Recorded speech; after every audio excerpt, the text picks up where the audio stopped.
호세아서에 보여준 그리스도, 이런 제목으로 함께 하나님의 말씀에 은혜를 받기를 바랍니다. 세계가 지금 이제 탈레반 때문에 긴장하고 있고 또 전 세계 이목이 집중되고 있는 이 탈레반의 뿌리에 대해서 잠깐 오늘 말씀을 드리면서 오늘 본문 말씀을 증거하겠습니다. 세상에 이 무슬림이 얼마나 많을까? 여러분이 잘 아는 것 같이 이슬람교가 지금 현재 어마어마하게 성장하고 있는데 전 세계 국가 중 많은 나라가 무슬림 국가라고 합니다. 이 이슬람 무슬림 인구는 전 세계 세계 인구는 78억 인구 중에 19억 정도가 무슬림거라고 이제 공식적으로 말하고 있는데 우리나라에서야 무슬림에 대한 인식이 좋지 않지만 이 세계화 시대에 자꾸 증가되는 사람들 이야기에서는 이 이슬람에 대해서 우리가 자세히 알아야만 합니다. 적어도 수니파와 시아파 차이 정도는 여러분이 상식적으로 알고 있어야 됩니다.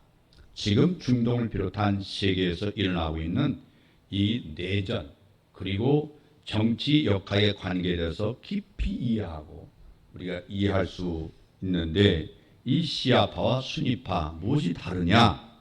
역사에 대해서 설명하기 전에 이 둘의 핵심적인 차이에 대해서 이야기해 보면 무슬림 인구 중에 85%와 내지 90%는 수니파라고 합니다. 자기네들 이 갈라지게 수니파가 85%에서 90% 그리고 오직 10% 내지 한 13% 정도가 시아파라고 하는데 그 외에도 극소수의 다른 그 아바드와 또 이스마일파 이런 파가 있다고 하는데 이 시아파를 신봉하는 나라는 이란, 이라크, 레바논, 시리아, 아제르, 그리고 바이잔, 예멘, 바레인 이런 나라가 시아파 국가고 그 다음에 수니파 국가는 사우디아라비아, 또 이라크 일부분, 그리고 쿠웨이트, 시리아 일부분,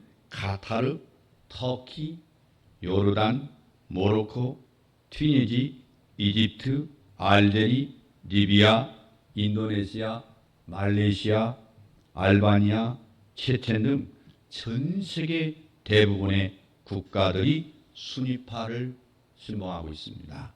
이 중에서 국가의 이라크나 시리아는 이 시아파와 수니파 둘 중이 다 중복되고 있는데 이 시리아는 인구의 한 15%가 시아파입니다. 나머지는 국민들이 이제 수니파이기도 하고 또 이라크도 시아파가 65%이지만 수니파도 40%가 이제 차지하고 있다고 하는데 가장 큰 차이가 뭐냐면 이 정통적인 후계자 싸움입니다. 후계자. 누가 정통이냐 그죠? 누가 정통이냐? 이 정통적인 후계자와 통치자를 누구로 볼 것이냐? 이것 때문에 지금도 싸우고 있습니다. 이걸 우리도 한 번쯤 들어본 칼라파라는 것인데 이 칼리파라는 것인데 이건 이제 바라보는 방법과 선출 과정이 차이가 있습니다. 시아파들은 뭐냐면 이슬람 세계 통치자 이 칼리파 지금은 그 칼리파를 이맘이라고 합니다. 이맘이라고 부르는데 모하마드의 정통 혈통에 따라서 결정을 대한다. 그러니까 정통 혈통만이 바로 누가 되느냐? 이맘이 된다. 그 말이죠. 정통 지도자가 되는 것이고 수니파는 뭐 혈통이 뭘 그렇게 중요하냐? 무슬림 믿는 사람 중에서 회의를 통해서 그 중에 한 사람을 뽑자. 이게 바로 수니파라고 합니다. 주로 이제 이걸 가지고 계속 싸운다고 하는데 시아파가 혈통 중심의 그 통치자를 신격화하는 부분이 많다고 하면은 수니파는 이 통치자를 신격화하지 않고 그냥 인간이라고 생각하는 이제 세속적인 부분이 많다고 그래서 서로 갈등이 가지고 있는데 실제로 수많은 이 전쟁들, 내전, 특히 이라크 내전, 그 다음에 예멘 내전, 또 IS 같은 사건들이 이 수니파와 시아파의 갈등으로 인해서 피로 이게 피를 씨로 씻는 시아파와 수니파의 갈등이 지금 계속 되고 있습니다. 일단 왜 이 둘이 분쟁이 시작된지를 우리가 본다면 이 과거에 무하마드가 이제 죽었죠. 이 무하마드가 죽었습니다. 원래 무하마드가 전 중동 지역을 강한 군사력으로 통일시켰습니다. 그리고 이슬람교의 창시자가 바로 무하마드죠. 무하마드가 죽자 이제 문제가 시작됐는데 이 무하마드 혼자만의 힘으로 한 것이 아닙니다만은 그 수많은 그의 친구들과 강력한 추종 세력들이 그에게 이슬람교 창시자이고 통일 군주의 자리를 만들어준 것이죠. 그러나 이에 무하마드가 죽자 이 통치권을 누가 가져가느냐? 여기에 싸움입니다.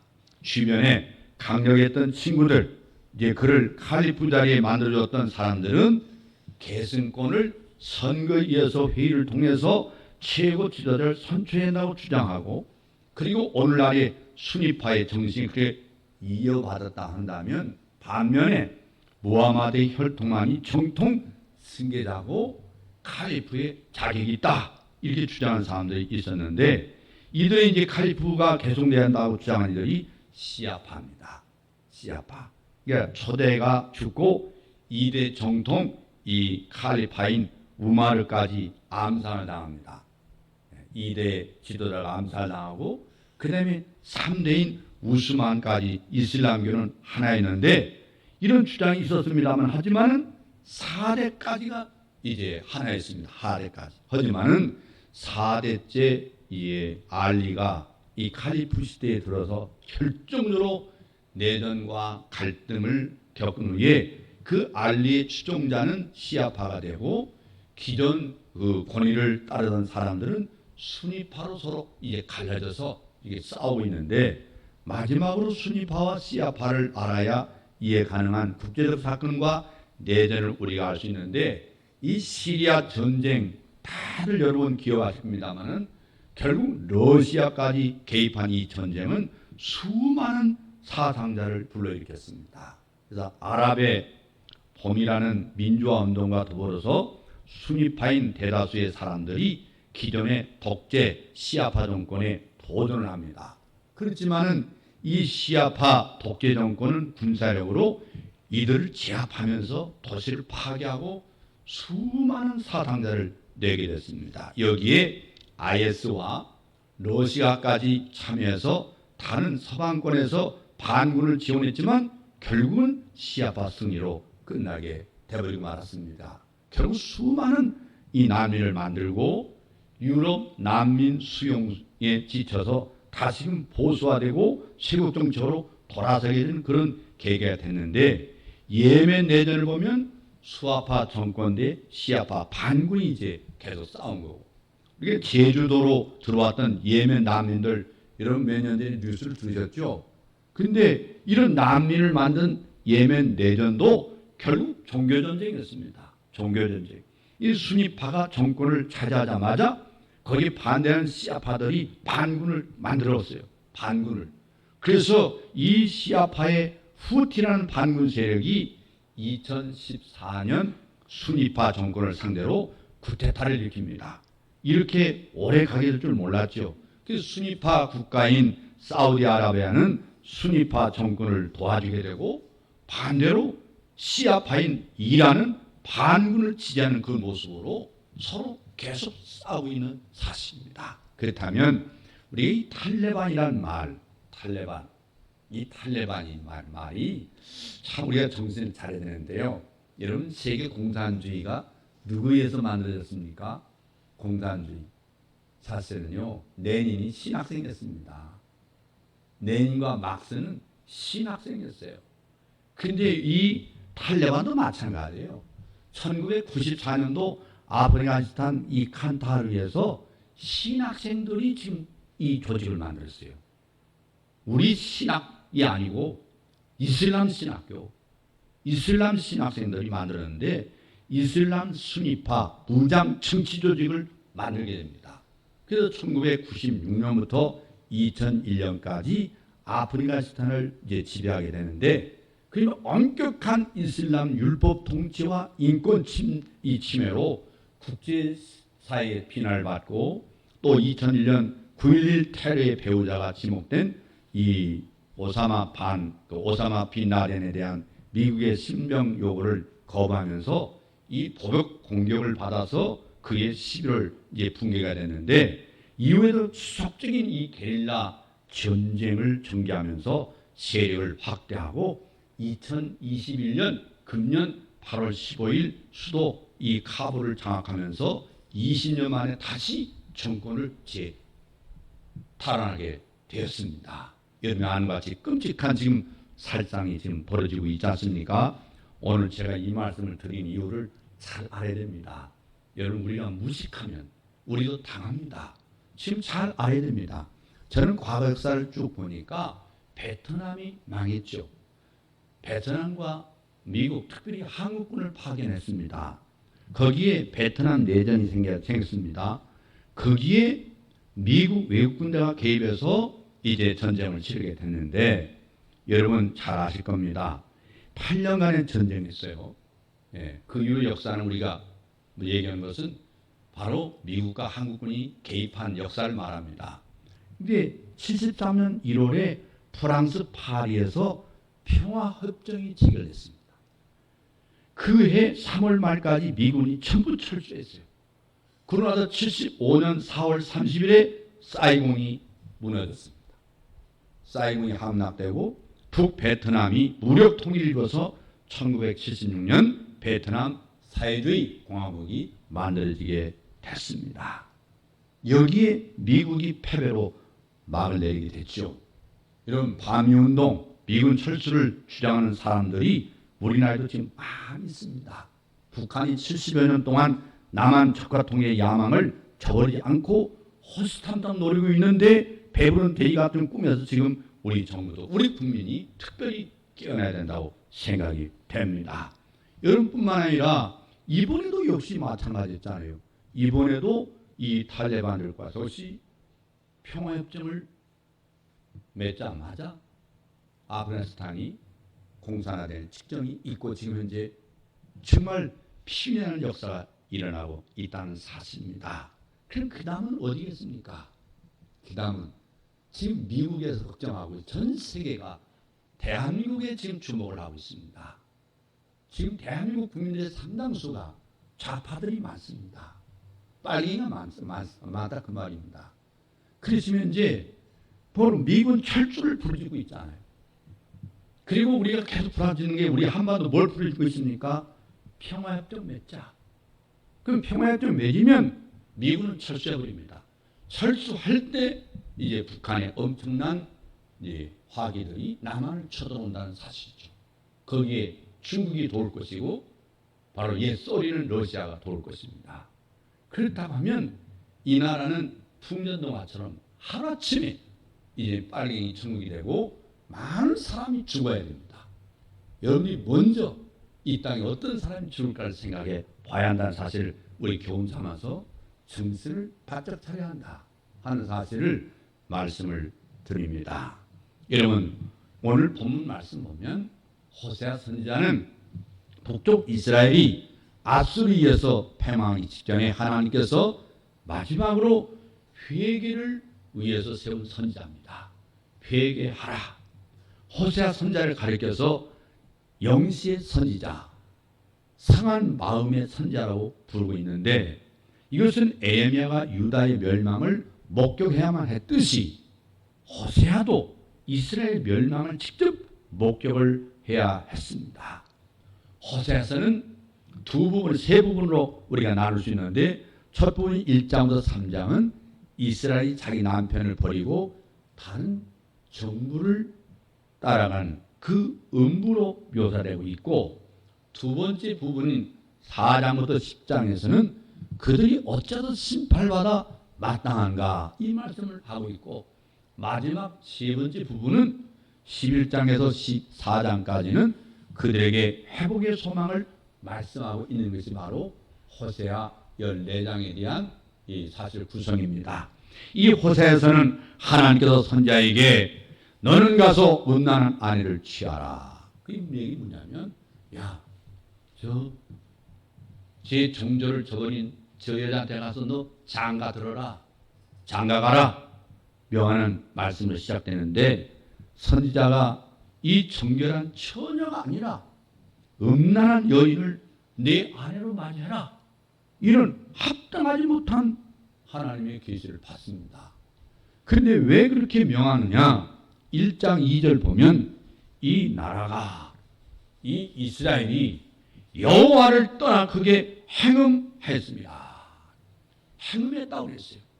이를 통해서 하나님과 이스라엘 관계를 보여주시는 말씀이에요. 하나님과 이스라엘 관계. 그렇다면 그 관계가 절망적인 말씀으로 시작되고 있단 말이에요. 그런데 성경은 언제 어떤 상황에서도 절망으로 끝나고 있지 않습니다. 이제 그 다음 장 2장 19장에 보면 하나님께서 내가 네게 장가들어 영원히 살되 의와 공변됨과 은총과 긍휼히 여김으로 네게 장가들여 진실함으로 네게 장가들리니 하고 소망의 말씀을 하고 있어요. 오늘 이 말씀을 잘 이해해야 됩니다.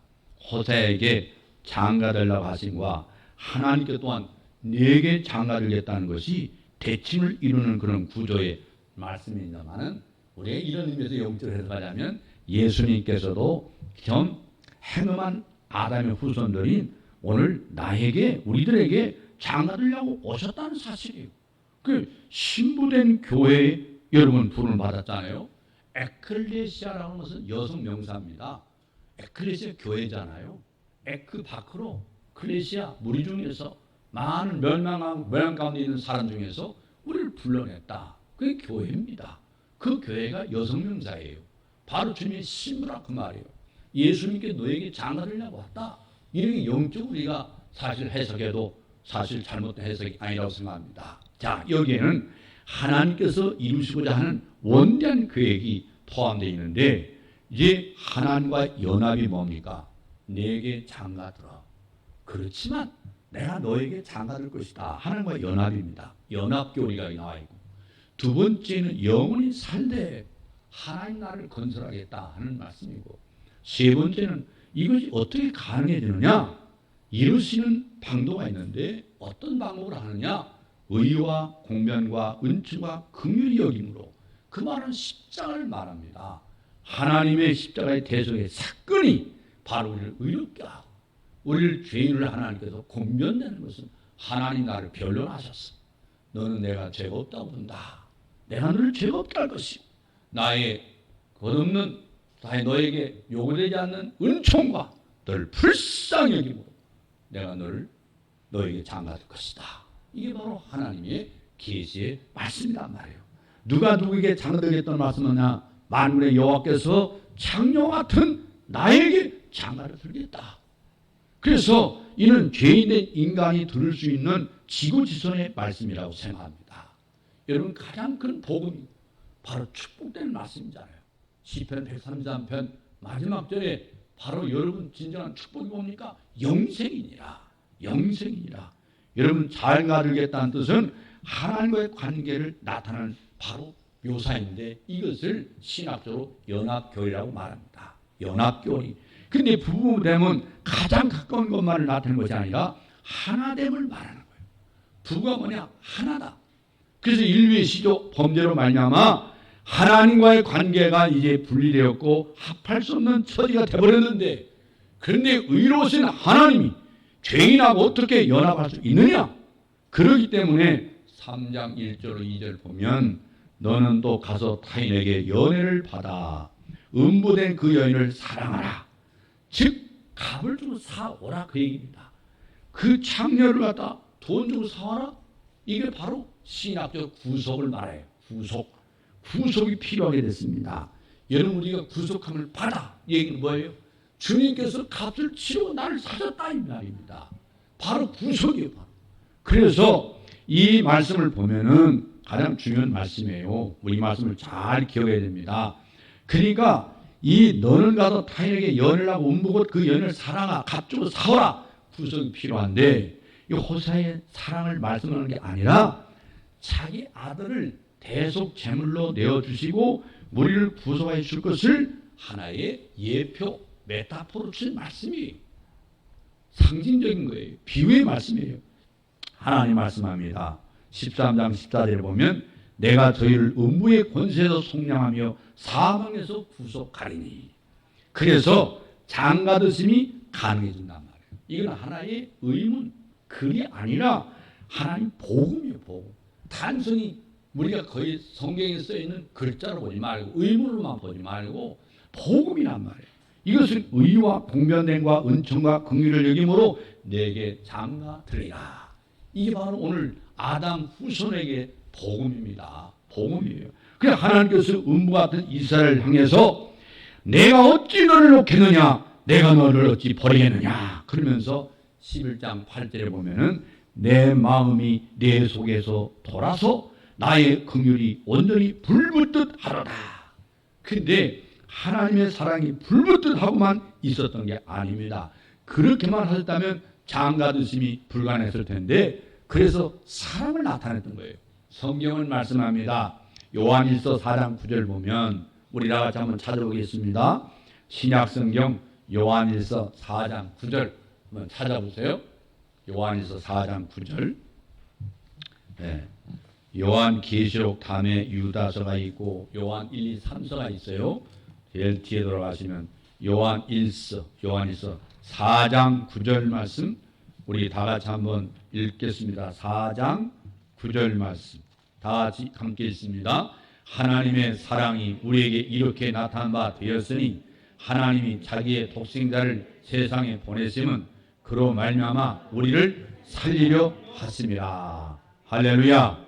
아멘. 살리려 하심이라. 그렇기 때문에 호세아서를 우리가 볼 때에 결정적으로 중요한 요점이 뭐냐면 서론이라고 할 수 있는 1장과 3장에서는 절망과 소망이 여러 번 반복되고 있음을 깨달아야 됩니다. 자, 이걸 놓치게 되면 이 호세아서의 주제를 우리가 놓칠 수밖에 없어요. 호세아서는 음란한 아내와 결혼하여 이스라엘 로함이라는 음란한 자식을 낳았거든요. 세 자식을 낳았어요.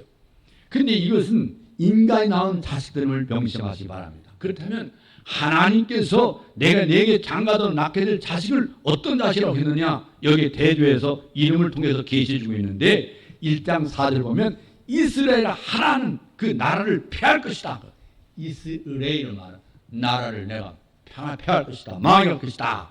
이것이 사람이 낳은 자식이고 절망이지 않습니까? 그런데 1장 11절 보면 이스라엘 날이 클 것입니다. 이렇게 말씀하고 있거든요. 이스라엘 날이 클 것입니다. 이건 하나님이 낳은 자식, 즉 이루심을 말하고 있는 거예요. 하나님 자식을 이룬다. 소망을 말씀하고 있는 거예요. 두 번째, 노루하마란 말, 1장 6절에 나오는 노루하마라 하라, 둘째 아들을 즉 긍휼히 여겨서 용서하지 않을 거다. 내가 너를 긍휼히 여겨서 내가 용서해야 되는데 용서 안 한다. 아주 절망적인 말씀입니다. 그런데 부정하는 노가 있거든요. 노루하마에서 노자를 빼버립니다. 노를 떼버리고 2장 1절 보면 너희 자매에게는 루하마라 하라. 루하마. 여기는 이게 소망입니다. 바로 소망이에요. 그 다음에 세 번째는 노함이라 하라. 1장 9절 보면 내 백성이 아니라는 얘기죠. 내 백성이 아니다. 노자를 붙었어요. 상당히 절망적입니다. 근데 2장 1절 보면 너희 형제를 안미라 하라. 안미라 하라. 너를 내가 내 백성 삼겠고 내가 너를 용서할 것이며 바로 무슨 말 뭐합니까? 바로 너에게 내가 더할 것이다. 너와 함께 할 것이다. 내가 너와 결혼할 것이다. 아주 상당히 소망 있는 말씀이거든요. 저는 내 아내가 아니요 나는 너의 남편이 아니라 2장 2절에서 말씀했는데 상당히 절망적인 말씀을 합니다. 그런데 2장 19절 보면 내가 내게 장가들어 영원히 살되 영원히 살되 이 소망의 말씀이에요. 그러니까 또다시 만날 동안 왕도 없고 군도 없고 제사도 없이 3장 4절 말씀이 있는데 바로 하나님께서 야 제사 지낼 것도 없어 받지 않을 것이니까 상당히 절망적인 겁니다. 하나님이 이스라엘 백성의 제사를 안 받겠다는 얘기예요. 내가 너희들을 용서하지 않는다. 내가 너희 백성을 떠났다 그 말입니다. 내가 너희 백성을 버렸다. 그런데 아주 노원말 말씀인데 그런데 3장 5절 보면 그 후에 저희가 돌아와서 그 하나님 여호와 그 왕 다윗을 구하게 될 것이다. 그때 보면 하나님은 변덕이 많은 것처럼 볼 수가 있습니다. 그렇지 않습니다. 인간의 행위 중심을 보면 절망뿐입니다. 그러나 우리가 이 말씀 보면 하나님께서 이루어질 은총, 긍휼히 여기심, 즉 그리스도를 통한 구속의 소망이 있음을 반복해서 보여주고 있는 것이 호세아서의 중심적인 주제예요. 통일 왕국이 분열 왕국이 됐을 때에 북쪽 이스라엘은 예배드릴 성전이 없었습니다. 그래서 여로보암은 백성들이 예배드리려 예루살렘 가는 걸 막기 위해서 뭐라고 했습니까? 열왕기상 2장 28절 보면, 열왕기상 12장 28절 29절 보면 이에 예를 계획하고 또 두 금송아지를 만들고 무리에게 말하기를 너희가 다시는 예루살렘에 올라갈 것이 없도다. 이스라엘아, 이는 너희를 애굽 땅에서 인도하여 올린 너희 씨라고 하나는 베델에 두고 하나는 단에 둔지라. 이렇게 기록되어 있습니다. 이처럼 북왕국은 우상 숭배 토대 위에 세워진 나라가 되어버린 거예요. 하나님을 떠나버렸어요. 하나님 떠나버려요. 이 베델이라는 말이 무슨 뜻이에요? 벳은 집이라는 뜻이에요. 엘, 하나님. 하나님의 집이 베델입니다. 벳엘. 그런데 그곳에다가 뭘 만들었어요? 우상을 섬기는 금송아지를 거기다 만들어 놓은 금송아지. 금송아지 신을 만들어 놓은 거예요. 그래서 호세아서에는 베델이 하지 않고 4장 15절, 5장 8절, 10장 5절에 뭐라고 했냐? 4장 15절, 5장 8절, 10장 5절에 보면 벳아웬이라고 했어요. 벳아웬. 이게 벳아웬은 뭐냐면 벳은 집이죠. 아웬은 사악하다는 뜻입니다. 사악한 집. 하나님이 그 집을 여호와의 전이라고 하지 않습니다. 베델 하나님 집이 아니에요. 이 집은. 이건 사악한 집이다. 근데 그곳에다 금송아지를 두었다 그 말이에요. 하나님을 버리고 금송아지를 섬기기 시작한 그들은 자연스럽게 바알신, 아스라돈, 신 이런 이방신들을 이제 섬기게 되고 정치적으로는 하나님 중심에서 두려워거리는 어리석은 비둘같이 애굽을 의지합니다. 애굽과 동맹하죠. 그 다음에 아수를 의지합니다. 그게 7장 11절 말씀이에요. 하나님을 떠나서 사람을 의지하고 있는 거예요. 바로 지금은 이집트와 동맹을 맺고 그리고 아수르하고 이제 동맹을 맺습니다. 우리가 아는 것처럼 이란, 이라크가 마찬가지예요. 지금 현재 이란, 이라크하고 지금의 이집트하고 동맹을 맺고 하나님을 떠나버리고 오히려 그들의 신을 섬긴 게 바로 이스라엘입니다. 이 두 가지, 즉 우상 숭배와 하나님보다도 이방을 의지하는 것을 간음이라고 말한 거예요. 행한 여자라고 말하는 거예요. 음란한 여자라고 말하는 거예요. 바로 성경에서 그걸 말하고 있습니다.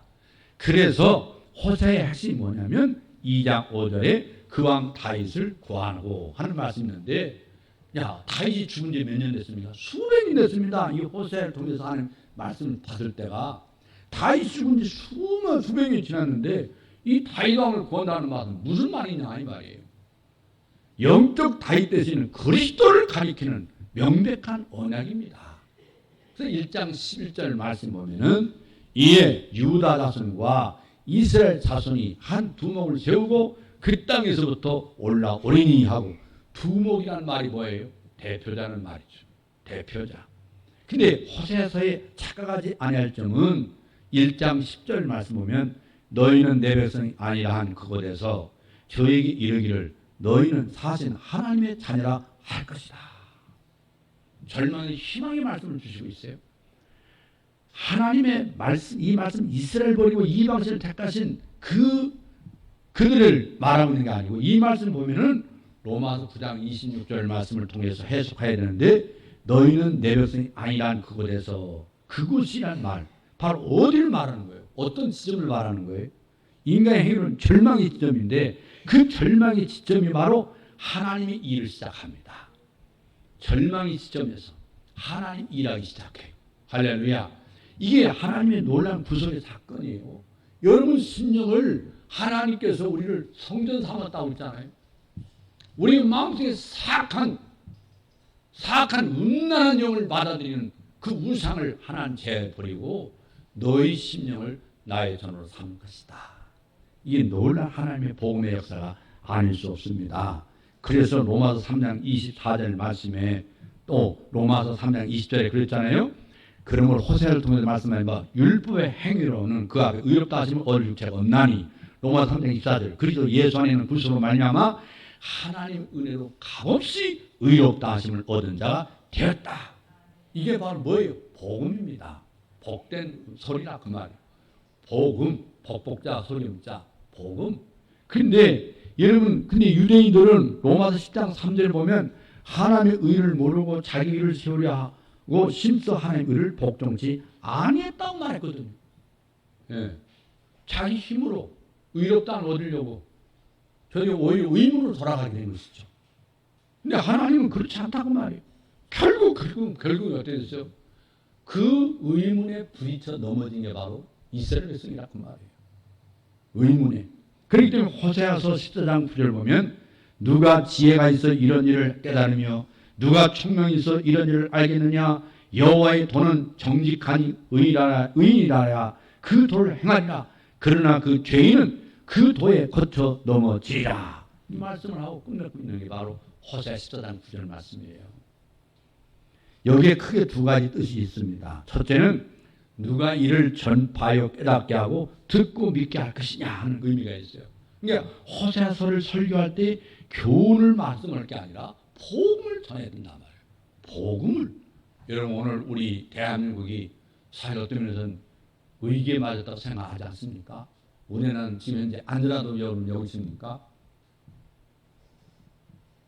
우리는 휴전 중에 있습니다. 그 중요한 말은 평화협정을 맺자고 합니다.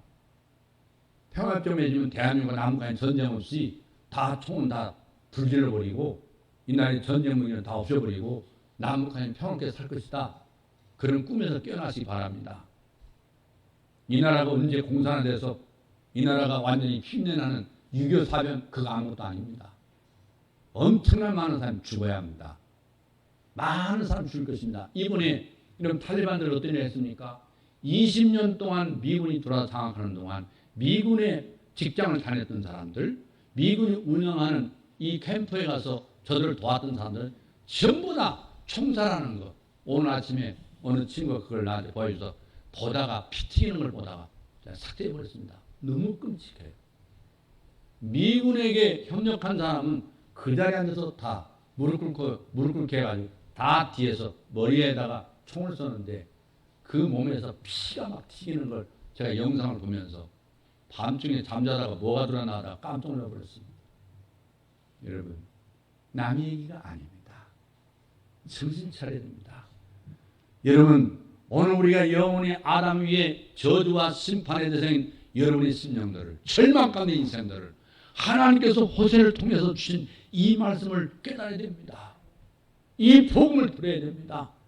예수 그리스도를 통과해서 저들을 그리스도의 신부로 단장시켜줄 사명이 오늘 한국의 목회자들이 있는데 그렇지 않고 엉뚱 축복만 외치다가 한국에 임명된 거죠. 오늘 세속적인 기타 종교와 함께 축복만 외치다가 교회가 이 모양 된 거예요. 두 번째는 이처럼 망가진 하나님의 사랑과 복음을 증거하면 모든 사람들이 깨닫고 구원을 얻을 것이냐? 그렇지는 않습니다. 여호와의 도, 십자가의 도가 멸망하는 사람에게는 미련한 것이요. 그랬어요. 고린도전서 1장 18절 말씀에 이미 말씀하고 있거든요. 여러분 전도하는 거 쉽지 않죠. 여러분 자신부터 예수 믿기 힘들었죠. 마찬가지로 전도하기 힘듭니다. 수많은 사람들 속에 사탄의 영이 지배하고 있습니다. 악한 영이 지배하고 있습니다. 내 아들도 안 되고 내 딸도 안 되는 거예요.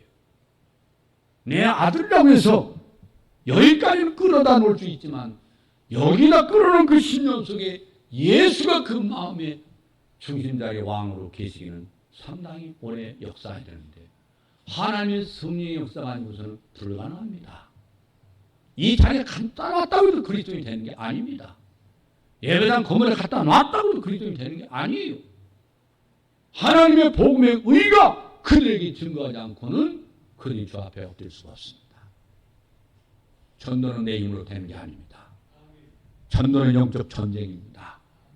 성령께서 하나님이 하시는 전쟁입니다. 하나님이 구원하고 작정하지 않으면 인간의 언면으로 사람이 돌아설 수가 없다는 거예요. 하나님이 하신 일이에요. 이게 구속사예요. 여호와의 도, 십자가의 도가 멸망한 자는 미련하게 될 것입니다. 미련함이 보이죠. 여러분, 죄인은 그 도에 거쳐 넘어지게 된다고 분명히 호세에서도 말씀하고 있지 않습니까? 로마서에도 말씀하고 있지 않습니까? 그러나 구원을 얻는 우리에게는 하나님의 능력이다.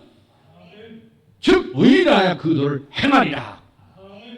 여러분, 하나님의 십자가에, 하나님 종을 통해서 십자가의 대속의 역사가 올 수 있는 그 은혜가 우리가 임하지 않고는 예수를 내 구주라고 부를 수가 없어요. 예수를 내 구주라고 고백할 수가 없어요. 여러분, 예배당만 뜰만 받고 다니면 다 구원 받습니까? 아닙니다. 아닙니다.